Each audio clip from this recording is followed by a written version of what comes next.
Concentración de la producción y el monopolio. Para hablar del capitalismo hay claramente que entender que en este tiempo se inmiscuye el crecimiento de la industria y su notable concentración de la producción en empresas de mayor tamaño.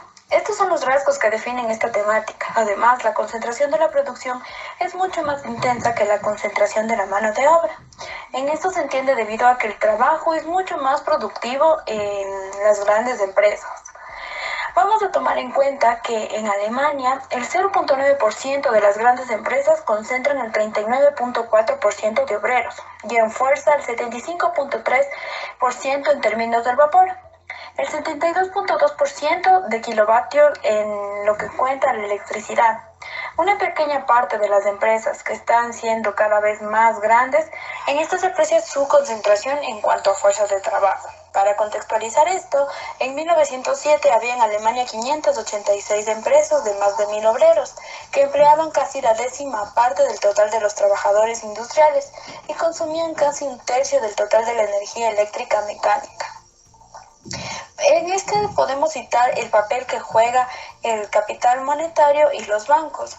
En este sentido entendemos que el capital monetario y los bancos hacen que este predominio de un puñado de grandes empresas sea todavía más abrumador y molesto para quienes dependían de ello. En esta, pues, como lo digo, se juega un papel un tanto dominante y una relación de dependencia en la que los pequeños, medianos e incluso una parte de los grandes propietarios se encuentran sometidos a unos cientos de financieros millonarios.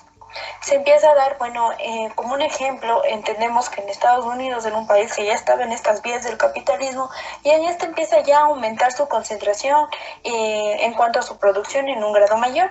Se da en este país una especie de clasificación estadística en el cual las empresas empiezan a ser clasificadas de acuerdo al valor de su producción anual. Podemos notar claramente que ya empieza a haber esta clase de jerarquización en cuanto a las empresas. Pero Lenin en este sentido habla de que la concentración no es posible si las empresas no se combinan. Las empresas deben concentrarse o agremiarse. Al no combinarse, el capitalismo tiende a desaparecer. Esta no es una ley natural, sino más bien general, ya que se empieza a ver a esta como una necesidad lógica del mercado. El capitalismo desencadena esta idea de las empresas combinadas y busca que éstas se agrupen según sus necesidades, con el fin de buscar de abaratar sus costos para no tener una competencia o que ésta no les afecte, y concentrar en una sola empresa varias ramas de la industria con fines enriquecedores y ahorrativos. Pero ¿cuál es la razón de la combinación? Pues en esta se nivelan las fluctuaciones coyunturales en el mercado, es decir, que garantiza a las empresas combinadas una tasa de ganancia más estable. Y esta provoca la desaparición del comercio y hace posible las mejores técnicas y por tanto la obtención de beneficios suplementarios en comparación con las empresas simples, es decir, las que no se encuentran combinadas. Y en esta a su vez fortalecen su posición en el mercado. El economista burgués alemán Heyman habla de que las empresas simples perecen aplastadas por el elevado precio de las materias primas y el bajo precio de los productos elaborados. Dado esto, se da la formación de oligopolio y oligopsonio. Pero ustedes se preguntan, ¿qué es el oligopolio y qué es el oligopsonio? Pues el oligopolio es la posibilidad que tú tienes para conseguir tus insumos de tu mercancía a un menor precio y controlar el mercado de la provisión de los insumos. Y un oligopsonio es el control del mercado en el que distribuyes tu mercancía ya terminada. Si te das cuenta, aquí tú mismo te provees y determinas el precio en ese mercado. A comparación de los otros, tú mandas, ya que las otras empresas pequeñas tienden a obedecerte, ya que tienen miedo a ser absorbidas por estas grandes empresas que tienen un mayor poderío. Esta competencia genera controversia debido a que se enriquecen ya más los grandes empresarios y los productores de materias primas se ven afectados. Esta libre competencia provoca la concentración de la producción, concentración que en cierta fase de su desarrollo conduce al monopolio. Pues bien, este tema del monopolio se da como resultado de la concentración de la producción. Es una ley general y fundamental de la actual fase del desarrollo del capitalismo. Entre 1860 y 1890, pues habla Lenin que se da un desarrollo de la libre competencia. El monopolio pues empieza a dar a principios del siglo XX. El verdadero inicio del monopolio moderno Lo hallamos en la década de 1860. En el primer gran periodo del desarrollo de los monopolios, se arranca con la depresión internacional de la industria en la década de los 70 y se prolonga hasta principios de la última década del siglo. Durante el corto periodo del auge de 1889 y 1890 se recurrió ampliamente a los cárteles para aprovechar esta coyuntura favorable. El movimiento de los cárteles entró en su segunda época. En vez de ser un fenómeno transitorio, los cárteles se convirtieron en uno de los pilares de la vida económica. Usted se pregunta quiénes son los cárteles. Pues estas son asociaciones monopolistas que se dan en Inglaterra, pero poco después les explicaré sobre cuál era el papel que jugaban estos en el monopolio. Antes que nada, les voy a explicar sobre la historia de los monopolios y se la resume de la manera siguiente. En la década de 1860 y 1870 se da el cenit del desarrollo de la libre competencia, es decir, los monopolios están en un estado embrionario, están comenzando a aparecer. En la crisis de 1873, el largo periodo del desarrollo de los cárteles, estos todavía no se encuentran consolidados y se les consideraba como un fenómeno pasajero. Y finalmente se da el auge a finales del siglo XIX y de la crisis de 1900 y 1903, donde los cárteles se convierten en un fundamento de la vida económica. A finales del siglo XIX y a principios del siglo XX, la transformación del capitalismo nos permite ver en realidad con más notoriedad la cara del imperialismo. Ahora bien, pues les voy a explicar sobre quiénes son los cárteles y pues la otra asociación monopolista que se da en Estados Unidos, que son los trusts. Pero primero, pues los cárteles son monopolios que ponen condiciones de venta, plazos de pago y establecen precios. Son generados en Inglaterra. Los cárteles se reparten los mercados y deciden la cantidad de productos a fabricar. Y a su vez en estas empresas empiezan a repartir estos beneficios que ya se empiezan a dar con más notoriedad. Y pues los trusts, estos se generan en Estados Unidos. Son monopolios que están surgiendo de la mano del desarrollo de la ciencia y de la tecnología. El informe de la Comisión Gubernamental Estadounidense sobre los trusts dice que la superioridad de los trusts sobre sus competidores se debe a la magnitud de sus empresas y de sus excelentes medios técnicos. Un ejemplo que se data del texto es que el trust del tabaco, desde el momento mismo de su fundación, se consagró con todos sus esfuerzos de sustituir a gran escala la mano de obra, el trabajo manual por el mecánico, con el fin de generar una producción mucho más enriquecedora y a su vez mucho más rápida. ¿Cuál es la diferencia entre estos? Pues el trust se diferencia del cártel debido a que este permite una mayor inversión al nivel tecnológico, de maquinarias, de talleres, con el fin de crear, inventar, patentar y reducir sus costos y pues aumentar su producción. Pero bueno, al hablar de competencia hablamos de monopolio. En este sentido, lo que se busca es mejorar en cuanto a la innovación y a la técnica de producción. Se termina en este momento la idea de la libre concurrencia y se empieza a dar esta lucha de clases, como les decía antes, una jerarquización, una lucha entre los mismos capitalistas buscando absorber industrias más pequeñas. Aquí se adopta la libre competencia entre los mismos capitalistas que van a querer absorber a las pequeñas empresas para poder generar más poderío.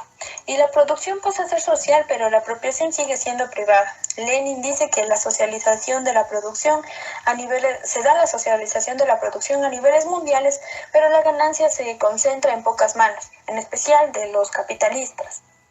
Bueno, explicar sobre los métodos que las asociaciones capitalistas usan en este sentido de los monopolios, pues el monopolio significa claramente la privación de materias primas, de mano de obra, de medios de transporte, de los mercados, disminución de precios, privación de créditos y pues también este tipo de boicot.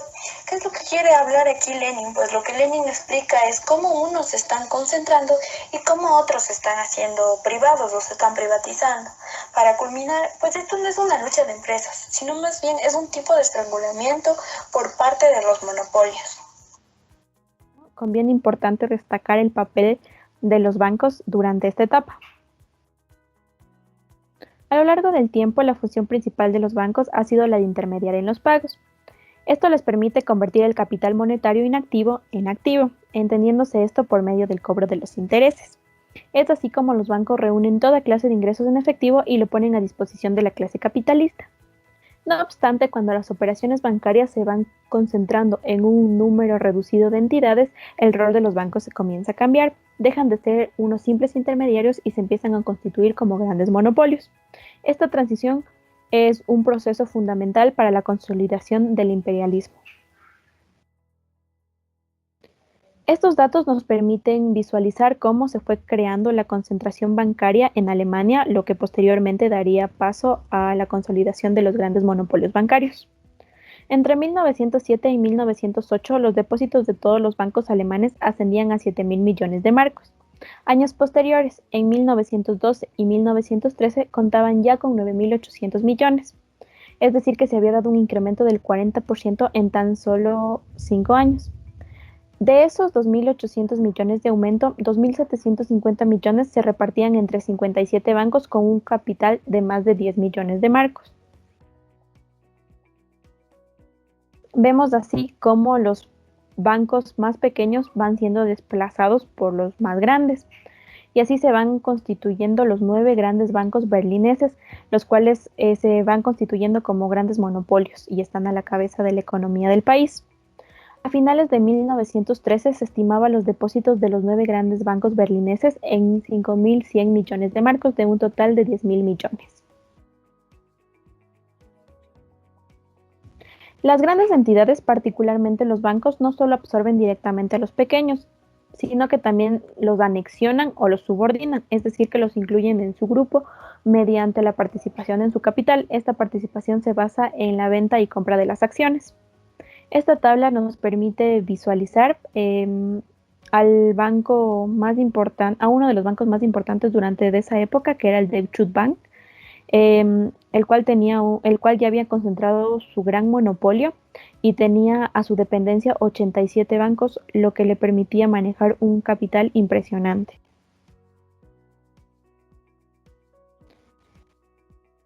Los datos presentados en esta tabla nos permiten ver la velocidad a la que crece la espesa red de canales que abarcan todo el país, centralizando todos los capitales e ingresos monetarios, convirtiendo a miles y miles de empresas dispersas en una empresa capitalista única en un principio, nacional y mundial después. No obstante, en los países capitalistas más viejos, dicha red bancaria es todavía más espesa, siendo así el caso de Gran Bretaña, que en 1910 los bancos tenían un total de 7.151 sucursales. 4 grandes bancos contaban con más de 400 sucursales cada uno, otros 4 con más de 200 y otros 11 con más de 100 sucursales. Vamos viendo así cómo se van posicionando los grandes monopolios bancarios a la cabeza de la economía de todo el país.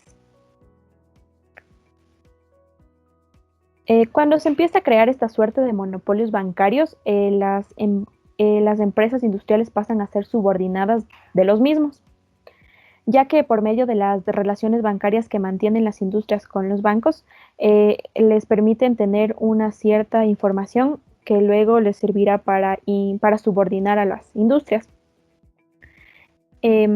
Los monopolios bancarios conocen exactamente la situación financiera de los distintos capitales, lo que le permite controlarlos, influyendo sobre ellos a través de la ampliación o la restricción del crédito, facilitándolo o dificultándolo. Y por último, les permite decidir enteramente su destino, determinar su rentabilidad, privarles de capital o permitirles acrecentarlos rápidamente y en proporciones inmensas. Vemos así cómo las industrias quedan netamente subordinadas a los monopolios bancarios y pues deben estar dispuestas a cumplir todo lo que ellas les impongan, ya que los monopolios bancarios empiezan a regir el rumbo de su economía.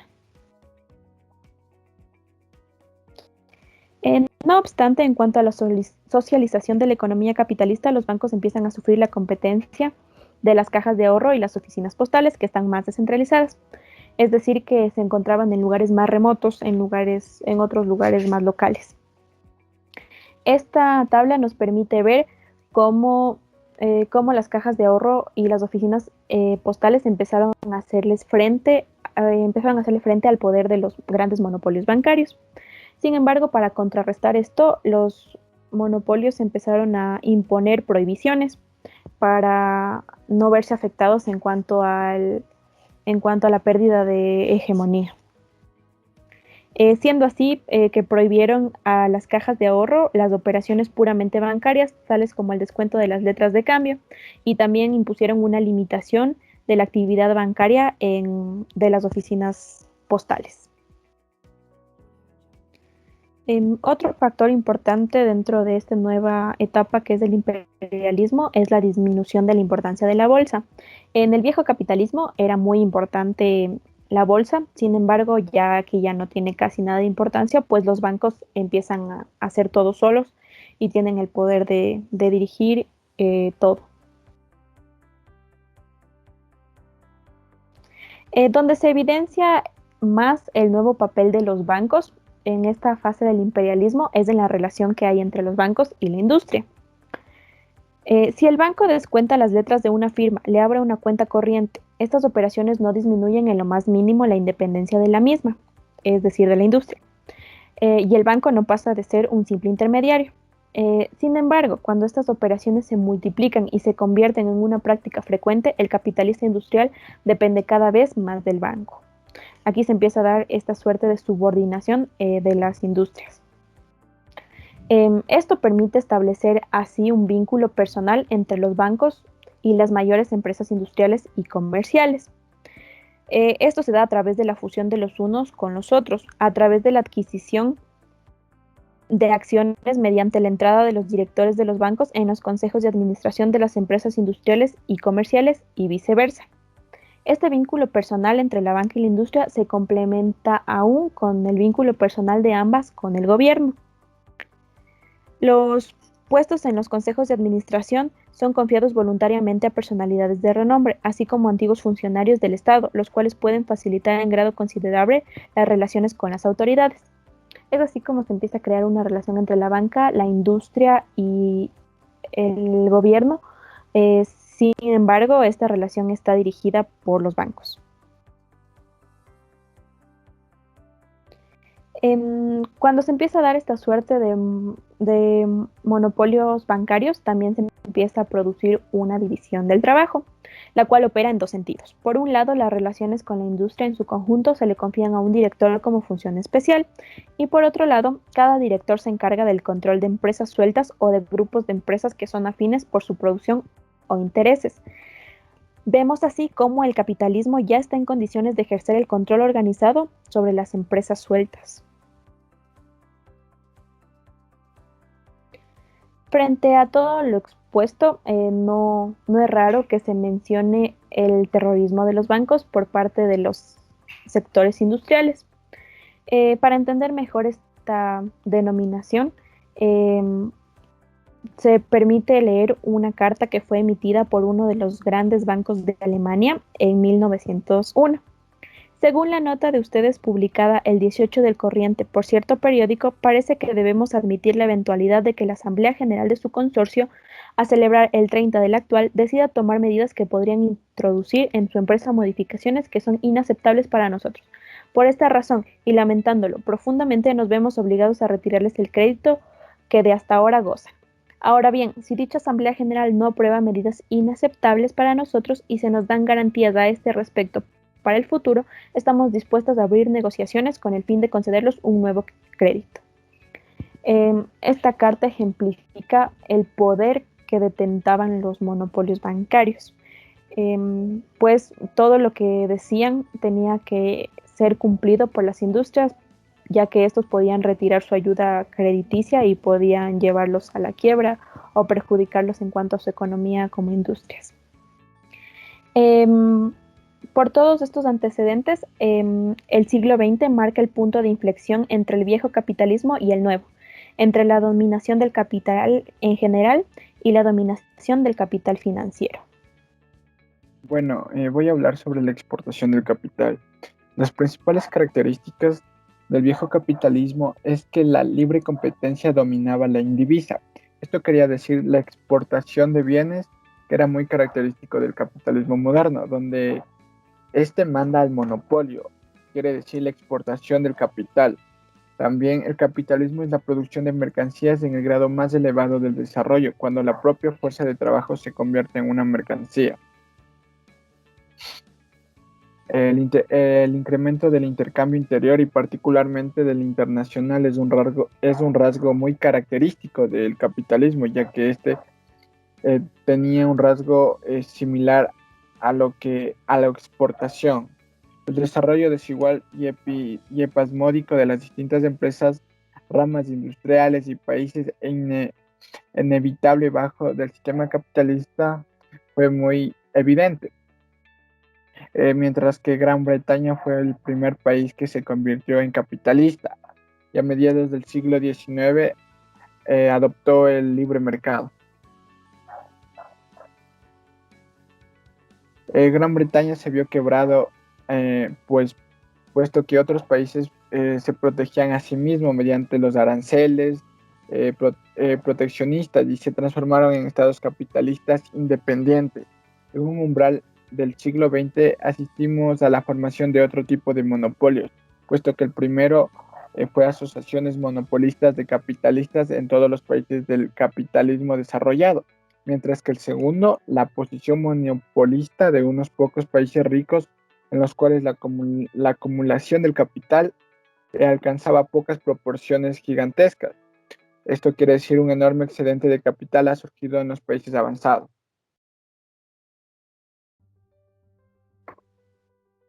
Mientras el capitalismo siga siendo capitalismo, el excedente del capital no se utilizará para elevar el nivel de vida de las masas del país, ya que esto significaría la disminución de los beneficios de los capitalistas, sino para aumentar estos beneficios mediante la exportación del capital a los países atrasados del extranjero, ya que estos países atrasados los beneficios suelen ser altos, dando que el capital es escaso, muy escaso y no pueden solventar la deuda, ya que el precio de la tierra es relativamente pequeño, los salarios son demasiadamente bajos y las materias primas son baratas. Por eso la mano de obra en este contexto era muy desarrollada, muy explotada en las fábricas, en las haciendas, en las grandes industrias. No, como decíamos, no recibían salario, no recibían bonos, eran explotados por la mano de obra. También la necesidad de exportar el capital responde al hecho de que unos pocos países el capitalismo ha sobremadurado y el capital, debido al atraso de la agricultura y de la pobreza de las masas, no puede encontrar campo para la inversión rentable.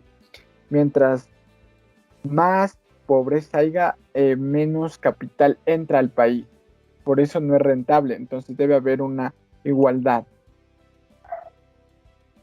Voy a mostrar a continuación un cuadro donde revelamos muestras de los 3 países más importantes que fueron los que destacaron en la exportación del capitalismo, que fue Gran Bretaña, Francia, Alemania. En este cuadro nos muestra que la exportación de capitales alcanzó enormes dimensiones solamente al principio del siglo XX. Podemos ver en los últimos años cómo el incremento fue ascendiendo. En vísperas de la guerra, el capital invertido en el extranjero por los 3 principales países, que fue Gran Bretaña, Francia y Alemania, sumaban entre 175.000 millones y 200.000 millones de francos. A un modesto interés del 5%, esa suma rentaría al año entre 8.000 y 10.000 millones, una sólida base para la opresión y la explotación imperialista de la mayoría de los países y naciones del mundo para el parasitismo capitalista de un puñado de estados ricos. O sea, en las guerras podremos decir que en las guerras se gastaba más, puesto en armamento, en soldados. En una guerra se gasta mucho capital, pero solo los países ricos podían hacerlo, sin ver una escasez, ya que en los transcurso de los años se podría notar la pobreza, pero podían surgir más mediante las exportaciones. Voy a mostrar el cuadro 2, que son las partes del mundo entre las cuales se hayan distribuido aproximadamente los capitales invertidos en el extranjero hacia 1910. En el caso de Gran Bretaña podemos ver el principal destino del capital son sus colonias, muy grandes también en América. Por ejemplo, sus exportaciones llegaban hacia Canadá. Por eso, por no hacer mención a Asia y a varios continentes que también llegaban. La enorme exportación del capital está ligada a sus vastas colonias, de cuya importancia para el imperialismo se hablará más adelante, ya que podemos ver que en este contexto mi compañera va a hablar más sobre la exportación que se daba en este caso en Gran Bretaña. En el caso de Francia era muy distinto, mientras que sus inversiones en el extranjero van destinadas principalmente a Europa y a Rusia en primer lugar, con 10 millones de francos como mínimo. Se podría decir que hay una reducción mucho menor que la de Gran Bretaña. La exportación del capital influye en el desarrollo del capitalismo en los países de destino. El capital financiero ha creado épocas en los monopolios, también podemos ver. La exportación del capital pasa a ser un medio de estimular la exportación de mercancías. Podemos ver un ejemplo que Francia, a la par de la que le concedía préstitos, exprimió a Rusia en el Tratado Comercial del 16 de septiembre de 1905, estipulando ciertas concesiones cuya vigencia alcanzaban hasta 1917. Hizo lo mismo en el Tratado Comercial firmado en Japón el 19 de agosto de 1911. También hubo la guerra aduanera entre Australia y Serbia, y también hubo en 1908, en 1911, las firmas francesas le habían suministrado a Serbia material bélico por un importante de 45 millones de francos. Aquí hay un claro ejemplo. También el capitalismo financiero echa sus redes literalmente en todos los países del mundo. Los países exportadores del capital se han repartido en el mundo, entre ellos en sentido figurado, pero el capital financiero ha llevado a cabo el reparto real del mundo. Gracias. Bueno, yo les voy a hablar sobre el reparto del mundo entre las asociaciones del capitalismo. La industria eléctrica es muy paradigmática desde el punto de vista de los últimos avances tecnológicos del capitalismo de finales del siglo XIX y principios del siglo XX. Su mayor desarrollo lo ha alcanzado en los dos países capitalistas nuevos más avanzados como Estados Unidos y Alemania. Hasta 1900 había 7 u 8 grupos en la industria eléctrica, cada uno de los cuales estaba formado por varias sociedades. En total eran 28 y contaban con el respaldo de entre 2 y 11 bancos. En 1904 los capitalistas invertidos en la industria eléctrica alemana en el extranjero ya se estimaban con un porcentaje de 233 millones de marcos, de los cuales 62 millones estaban en Rusia. Sobra decir que la Sociedad General de Electricidad es una gigantesca empresa combinada y tiene al menos 16 sociedades fabriles que producen los más diversos artículos, desde cables y aisladores hasta automóviles. A principios de 1904 se fundó en Alemania el Consorcio del Acero. En noviembre del mismo año volvió a formarse el cartel internacional con los siguientes cupos: Gran Bretaña el 53.5%, Alemania el 28.83% y Bélgica el 17.67%. Más tarde se incorporó Francia con el 4.8%, 5.8% y 6.4% en el primero y segundo y el tercer año, respectivamente, sobre el 100%, es decir, calculando sobre un total del 100.48%. Los carteles internacionales muestran hasta qué punto se han desarrollado los monopolios capitalistas y cuál es el objeto de la lucha entre las distintas asociaciones capitalistas. Las épocas de la fase superior del capitalismo nos muestra que entre los grupos capitalistas se están estableciendo determinadas relaciones basadas en el reparto económico del mundo. Al mismo tiempo y en conexión con esto están creciendo determinadas relaciones entre los grupos políticos. El gobierno le asustó la perspectiva de un conflicto con Rockefeller, pues era muy dudoso que Alemania pudiese asegurarse del petróleo sin contar con él. El rendimiento de Rumania es bajo, sí, pero está en tercer lugar en el año de 1913. Es hora ya de que nuestros socialistas de Estado se dejen de cegar por bellos principios, comprendan por fin que en Alemania los monopolios jamás han perseguido el objeto de beneficiar al consumidor. al que nunca beneficiaron ni siquiera el entregar al Estado. Aquí vemos claramente cómo los monopolios políticos y privados se van formando un todo en la etapa del capital financiero, con tanto los unos como los otros no son en realidad sino distintos eslabones de la lucha imperialista entre los grandes monopolistas para repartirse en el mundo. Bien, también les voy a hablar sobre el tema el reparto del mundo entre las grandes potencias. La experiencia territorial de las colonias europeas nos ofrece el siguiente resumen de dicha expansión a finales del siglo XIX. Como podemos ver, el porcentaje de territorios pertenecientes a las potencias coloniales europeas y estadounidenses. Por tanto, vivimos en una época peculiar de la política colonial mundial, la cual está más estrechamente vinculada con la fase contemporánea del desarrollo del capitalismo con el capital financiero. En el caso de Gran Bretaña, el periodo de gran expansión de sus conquistas coloniales va de 1860 a 1880 y también es muy considerable en los últimos 20 años del siglo XIX para Francia y Alemania. Hemos visto más arriba que el periodo de desarrollo del capital monopolista, el capitalismo donde predomina la libre competencia, llegó a su límite en las décadas de 1860 y 1870. La época más floreciente de la libre competencia en Gran Bretaña entre 1840 y 1860. Los dirigentes políticos burgueses británicos se oponían a la política colonial y opinaban que la emancipación de las colonias, su completa separación de Gran Bretaña. No carece de interés señalar que incluso entonces esos dirigentes políticos burgueses británicos veían clara la conexión entre las raíces económicas, por decirlo así, del imperio moderno y sus raíces sociopolíticas. El imperialismo como una política justa, prudente y económica, señalando sobre toda la competencia con la que tropezaba Gran Bretaña en el mercado mundial por parte de Alemania, Estados Unidos y Bélgica. Estos monopolios adquieren la máxima robustez cuando se apoderan de todas las fuentes de materias primas. Y ya lo hemos visto en lo que ponen a las asociaciones internacionales de capitalistas para privar a sus rivales de cualquier posibilidad de competir, por ejemplo, comprando las tierras que convierten mineral de hierro. La posesión de las colonias es lo único que les garantiza el éxito completo al monopolio en su pugna con los competidores, incluso en el caso de que ésta quiera protegerse mediante una ley que establezca un monopolio del Estado.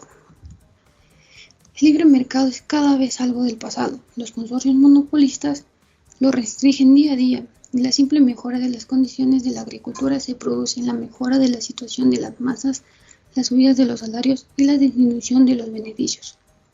Las potencias dominantes en Europa no predominan igual en el mundo y como el poder colonial esperanza de controlar riquezas aún no calculadas evidentemente requiera importancia relativa de los estados europeos.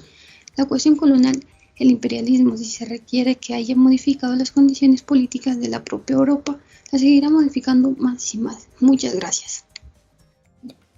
El imperialismo, fase particular del capitalismo. El imperialismo es el desarrollo y continuación de los fundamentos del capitalismo.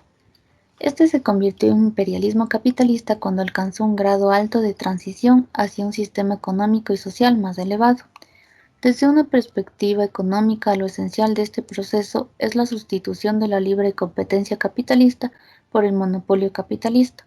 Los monopolios son todo lo contrario de la libre competencia. Sin embargo, esta se transforma y se crea una gran producción que va desplazando a la pequeña. Surgen así los monopolios, debido al elevado desarrollo de la concentración de la producción y del capital. Los monopolios son la transición del capitalismo a un sistema superior. Aquí encontramos a los trusts, que son monopolios de Estados Unidos. Surgen en conjunto con la ciencia y tecnología. Están también los cárteles, que son monopolios de Inglaterra. Estos imponen plazos de venta y controlan los mercados. El imperialismo es la fase monopolista del capitalismo. También surge el capital financiero, que es la alianza entre el capital productivo industrial más el capital bancario. La exportación de capital, a diferencia de la exportación de mercancías, adquiere una gran importancia. La formación de asociaciones capitalistas monopolistas internacionales se reparte en el mundo y culmina el reparto territorial de este entre las grandes potencias capitalistas. Según Kautsky, teórico marxista, al imperialismo no hay que entenderlo como una fase o un estado de la economía, sino una política, la política preferida por el capital financiero, ya que con el capitalismo actual no se podría entender al imperialismo. Lo característico del imperialismo no es el capital industrial, sino el capital financiero. El rasgo característico del imperialismo es precisamente su tendencia a la anexión, no solo de territorios agrarios, sino incluso de las regiones más industrializadas. Es consustancial al imperialismo la rivalidad entre grandes potencias, para así alcanzar la hegemonía mundial y apoderarse de más territorios, para debilitar al adversario. Hobson sugiere que el nuevo imperialismo se diferencia del viejo. Así lo interpreta Kautsky, que los países abandonan la ambición de expansión y prevalecen los intereses relacionados con inversión de capital a los comerciantes. Asimismo, Kautsky polemiza con Kuno, apologista alemán del imperialismo y las anexiones.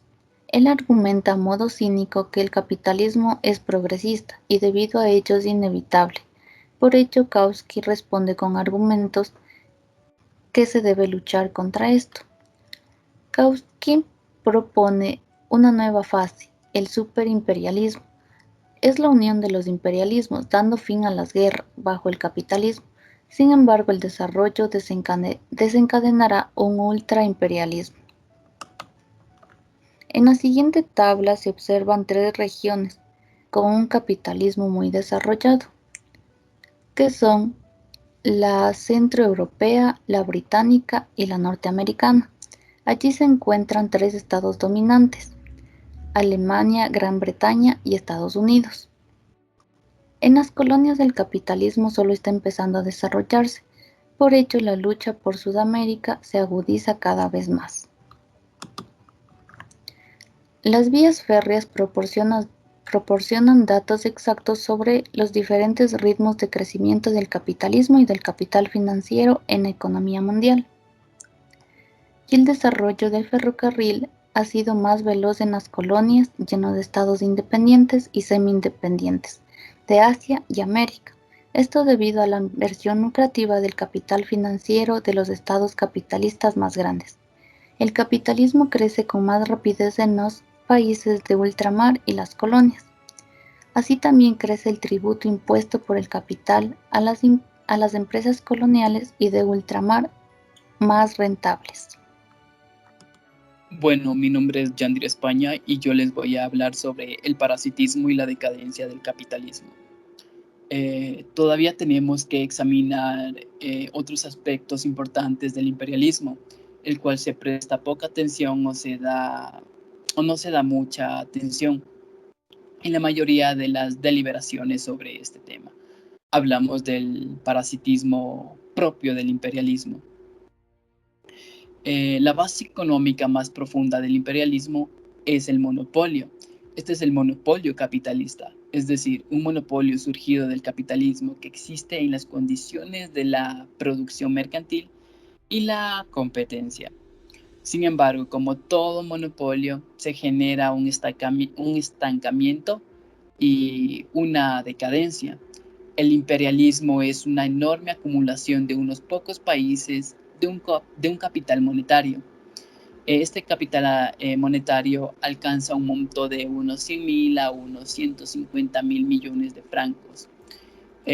Con esto se da el incremento extraordinario de una clase, o mejor dicho, de una capa rentista.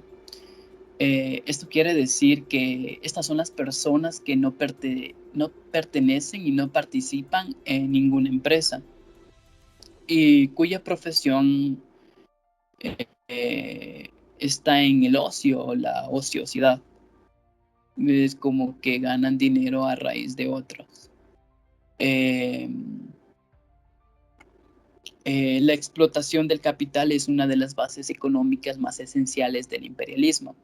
Aquí se imprime un sello de parasitismo a todo el país que vive la explotación de trabajo de unos cuantos países y de las colonias de ultramar. El imperialismo agresivo.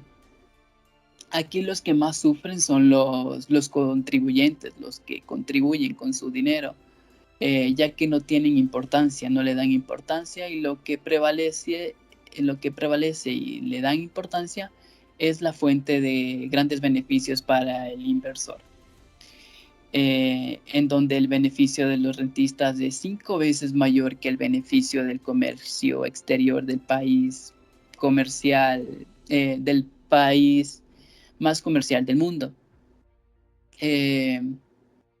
Con esto se genera la noción de estado rentista. Aquí el mundo queda dividido en estados. Aquí el mundo se divide en estados usurarios y una mayoría de estados deudores, que es la que más prevalece. Un gran ejemplo de estado usurario y estado deudores es Gran Bretaña. Gran Bretaña aquí representa el estado usurario. Y Gran Bretaña le presta dinero a Egipto, Japón, China y Sudamérica, que estos serían los estados deudores. Un gran ejemplo como modelo de estado rentista es Holanda, y apunta que Gran Bretaña y Francia también van encaminados a hacerlo. Aquí no se incluye a Holanda porque se considera que Holanda es se podría decir poco industrializado. Aquí hay 5 estados industriales que son Gran Bretaña, Francia, Alemania, Bélgica y Suiza. Suiza. Estados Unidos solo tiene deudores a países americanos. Como comprenderán, la mayoría de países americanos le deben dinero a Estados Unidos. Y es así, esa es precisamente las bases económicas de la supremacía imperialista. En eso se basa su capital. Aquí Gran Bretaña pasa de un estado industrial a un estado acreedor, ya que el estado acreedor está más firmemente vinculado al deudor que el vendedor al comprador. Alemania. Los alemanes se burlan por ser rentistas que se observa en Francia, pero lo que ellos se olvidan es que para los burgueses las condiciones de Alemania se parecen cada vez más a la de Francia. Es algo contradictorio. Aquí el estado rentista es un estado capitalista, parasitista y decadente. Las fuerzas de los viejos imperios. Se divide en 2, el parasitismo económico y el reclutamiento de soldados de los pueblos dependientes para los ejercicios. El parasitismo económico. La primera circunstancia es el hábito del parasitismo económico, con el que el Estado dominante utiliza sus colonias y dependencias para enriquecerse. Para enriquecerse a favor de las clases inferiores, con el fin de corromperlas, y como tienen mucho dinero, comprarles y que guarden silencio. Aquí ya existe la corrupción. Si tienes más dinero, obviamente puedes comprar lo que tú quieres. Y como las personas necesitan, entonces, ¿qué más les toca hacer? El segundo es cuando el país deudor, o sea, los países que deben a estos países imperialistas, prestan sus servicios y prestan sus soldados a estos países para que luchen en una guerra que no les pertenece. Pero como les deben dinero, ¿qué más toca hacer? Entonces aquí ya es puro beneficio. El imperialismo. El imperialismo significa el reparto del mundo y la explotación de otros países, además de China, que significa otros beneficios monopolistas para un puñado de países muy ricos. El imperialismo es el repartimiento, como dije, del mundo y la explotación de otros países, que en este caso serían los países necesitados o los países más pobres. Con esto se refuerza mucho el imperialismo. El imperialismo británico. Entre 1865 y 1898, la renta nacional de Gran Bretaña aproximadamente se duplicó, mientras que los ingresos procedentes del extranjero se multiplicaron por 9.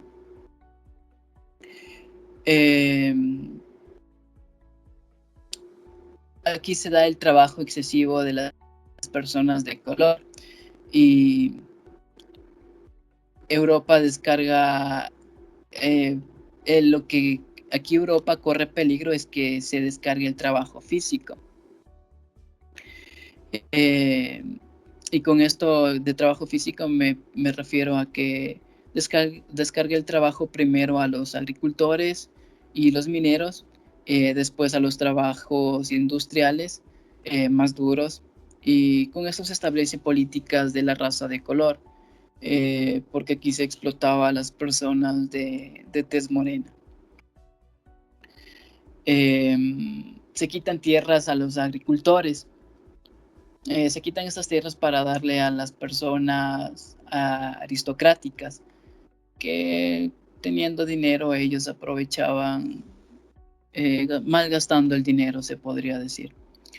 En Escocia, un ejemplo, en Escocia la aristocracia se dedicaba a la caza y a los deportes. En Gran Bretaña se gastaba 14 millones de libras esterlinas al año. Se podría decir unos 130 millones de rublos, solamente en las carreras de caballo y la caza de zorros. O sea, gastaban excesivamente el dinero, como podemos ver en la gráfica.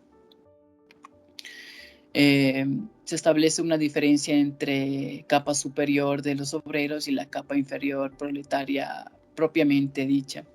La capa superior quiere decir y estaba constituida por los miembros de las cooperativas, los sindicatos, las sociedades deportivas y las numerosas sectas religiosas. Solo se hablaba de esta capa superior, que es una minoría del proletario o del proletariado. El desempleo afecta sobre todo a Londres y a la capa proletaria inferior. Pero no le daban mucha importancia.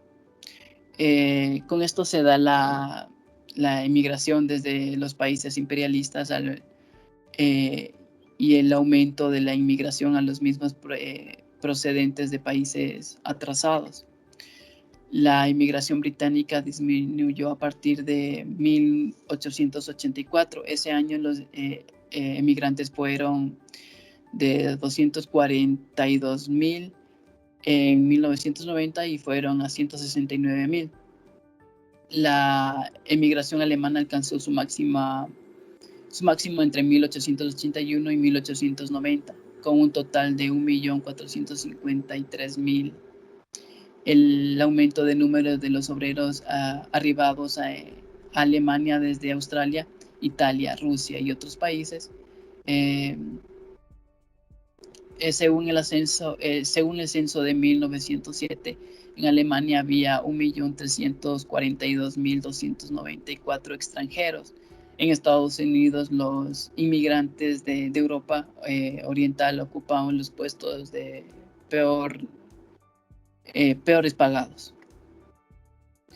Engels escribió a Marx el 7 de octubre de 1858. Marx y Engels analizaron sistemáticamente durante décadas la relación entre el oportunismo y el seno del movimiento obrero y los rasgos imperialistas del capitalismo británico. El proletario inglés se está aburguesando cada vez más para una nación que explota el mundo entero. Aquí no hay partido obrero, no hay más que el partido conservador y el partido liberal radical. Causas y efectos. Las causas son explotación del mundo entero por este país. Estos países son los países imperialistas. Su posición monopolista en el mercado mundial, y su monopolio colonial. Los efectos, el aburguesamiento de una parte del proletariado británico.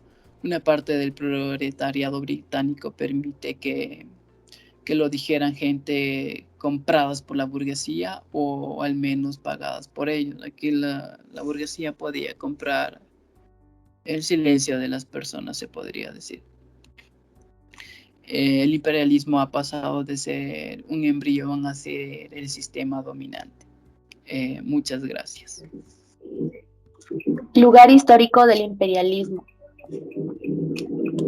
¿Qué es el imperialismo? El imperialismo es el capitalismo monopolista.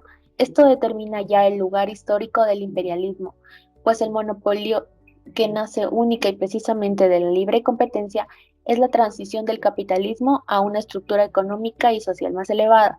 Existen 4 tipos principales de monopolio o manifestaciones esenciales del capitalismo monopolista, que son característicos del periodo que nos ocupa. El primero, el monopolio surge de la concentración de la producción al alcanzar, se convierte en un grado muy elevado de desarrollo. La forman las asociaciones capitalistas monopolistas, que son los cárteles, sindicatos y trusts, a los que les pertenece el papel decisivo en la vida económica de los países capitalistas.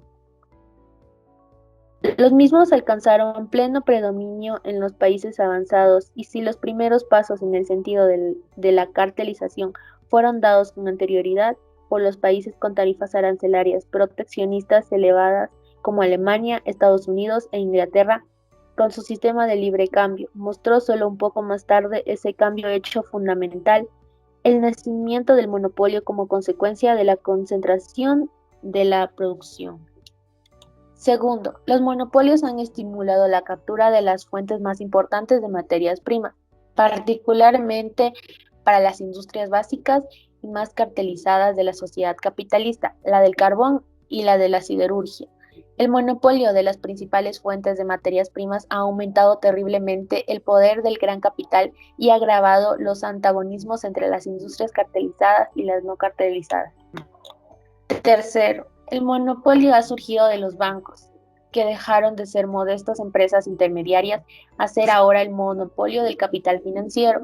Entre 3 y 5 de los grandes bancos de cada nación capitalista avanzada han realizado la unión personal, el capital industrial y el bancario, concentrando en sus manos miles y miles de millones que constituyen la mayor parte de los capitales e ingresos monetarios del país. La oligarquía financiera rodea con una tupida red de relaciones de dependencia todas las instituciones económicas y políticas de la sociedad burguesa contemporánea, sin excepción.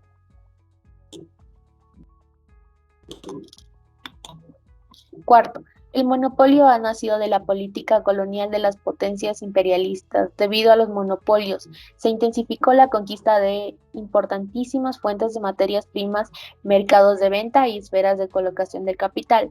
Su dominación se extiende a países enteros e incluso continentes. La época de la conquista libre de tierras cede lugar a la posesión monopolista de las colonias, lograda mediante su sometimiento económico. Todo el mundo conoce hasta qué punto el capital monopolista ha agudizado todas las contradicciones del capitalismo. Basta indicar la carestía de la vida y el yugo de los cárteles. Esta agudización de las contradicciones es la fuerza motriz más potente del periodo histórico de transición, iniciado con la victoria definitiva del capital financiero mundial. Lenin puso de manifiesto que el monopolio lleva a la socialización más amplia de la producción. Al alto grado de socialización más amplia de la producción, el alto grado de socialización y desarrollo de la producción es una prueba de la existencia de todas las premisas materiales para la reorganización socialista de la sociedad.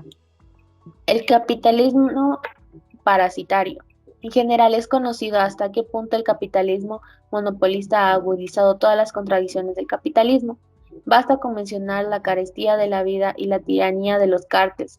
Esta agudización de las contradicciones es la más potente fuerza motriz del periodo histórico de transición, iniciado con la victoria final del capital financiero mundial. Los monopolios, las oligarquías, la tendencia a la dominación en vez de la tendencia a la libertad, la explotación de cada vez más naciones pequeñas o débiles por un puñado de las naciones más ricas o poderosas. Cada día se manifiesta con más relieve como una de las tendencias del imperialismo la creación de estados rentistas, de estados usureros, cuya burguesía vive cada día más de la exportación del capital y de cortar el cupón. Sería un error creer que esta tendencia a la descomposición descarta el rápido crecimiento del capitalismo. No, ciertas industrias, ramas industriales, ciertos sectores de la burguesía, ciertos países manifiestan en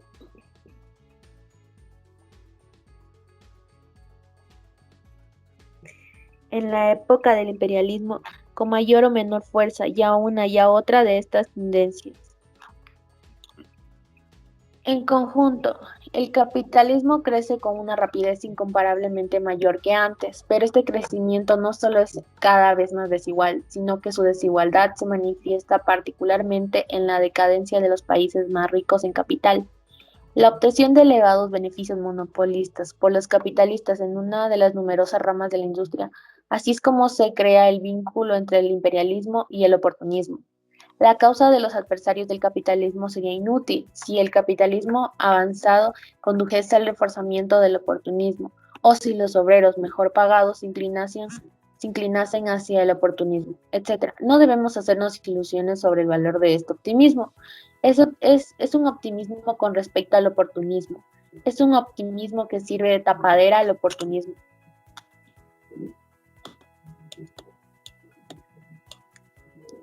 La esencia económica del imperialismo se desprende que hay que calificarlo de capitalismo transitorio, o más exactamente de capitalismo moribundo. En este sentido, es muy instructivo señalar que los términos más habituales con los que los economistas burgueses describen el capitalismo moderno son los de entrelazamiento. ¿Pero qué es entrelazamiento? Se entiende como lo que está detrás del mismo. Son las relaciones sociales de producción en constante cambio. Cuando una gran empresa se convierte en gigantesca y organiza sistemáticamente apoyándose en un cálculo exacto con una multitud de datos, el suministro de dos terceras o las tres cuartas partes de la materia prima necesarias para decenas de millones de personas. Cuando se organiza sistemáticamente el transporte de dichas materias primas a los puntos de producción más adecuados. Entonces, es evidente que nos hallamos ante una socialización de la producción y no ante un simple entrelazamiento, y que las relaciones entre la economía y la propiedad privada constituyen un envoltorio que no se corresponde ya con el contenido el mismo que necesariamente se descompondrá. Si su eliminación se retrasa artificialmente, también puede permanecer en un estado de decadencia durante un periodo relativamente largo, pero que inevitablemente será eliminado.